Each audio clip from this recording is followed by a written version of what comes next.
Citoyens, citoyennes, j'ai pris la décision aujourd'hui de vous annoncer en tout cas la finalité des votes concernant le référendum qui a eu lieu il y a quelques jours. Et donc je vous annonce officiellement l'abolition de la peine de mort dans l'État de San Andreas. Donc voilà, je tenais à vous tenir au courant en personne via ce communiqué fait par messieurs du Weasel News. Je vous remercie et je vous souhaite une excellente soirée et la paix sur vous. Tout d'abord, Monsieur le Président, une première question. Au niveau des votes, est-ce qu'ils étaient serrés? Oui, effectivement, c'était serré, on a eu du 60-40. D'accord. Après, je pense que voilà, chacun a son avis tranché sur la question. Moi, je pars en tout cas du principe que un être humain n'est pas capable de juger l'importance de la vie d'autrui. Il n'est pas capable de la juger, à savoir est-ce que quelqu'un est capable de vivre.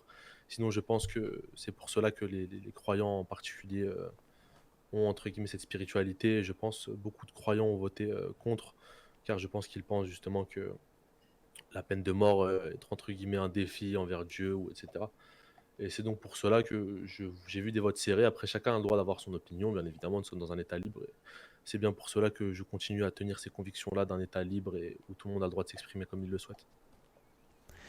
Très bien, bah c'était ma question, c'était votre avis personnel sur la peine de mort, donc vous nous avez répondu.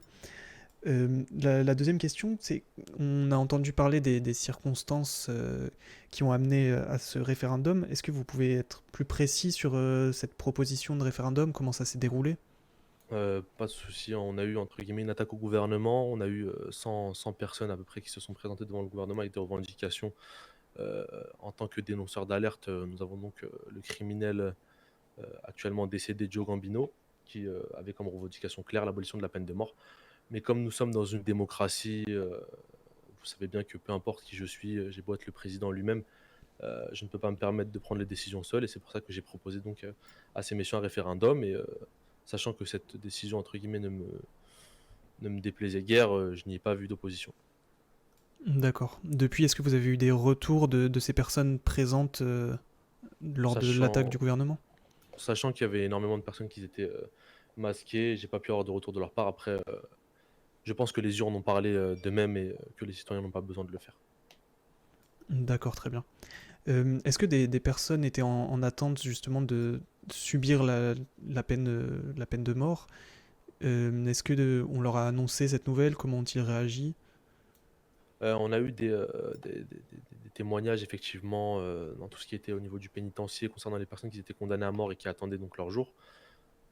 Ces personnes-là ont été soulagées. Je pense évidemment que chaque citoyen de cette ville a droit à sa rédemption. Maintenant, vous savez l'importance de chaque crime a ses conséquences et ces personnes-là assumeront néanmoins les conséquences avec le code pénal actuel. D'accord, très bien. Bah, merci à vous, Monsieur le Président. Je vous remercie, Monsieur Ferguson.